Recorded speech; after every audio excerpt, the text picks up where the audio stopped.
Naistorbo ba kita?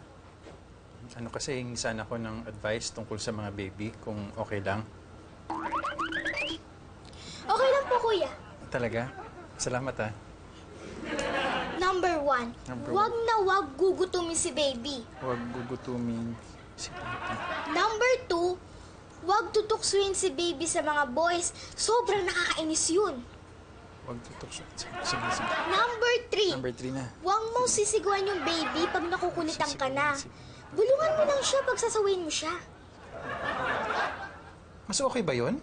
Opo, Kuya Robert, ganun yung ginagawa sa akin ni nanay. Mas nakakatakot siya pag binubulungan niya ako. Tapos medyo may konting gigil. Okay. Ano, meron pa ba? Naisuot mo na ba yung wag na wag gugutom si baby? Oh, ayan yung unang-una oh. Sinusigurado ko na.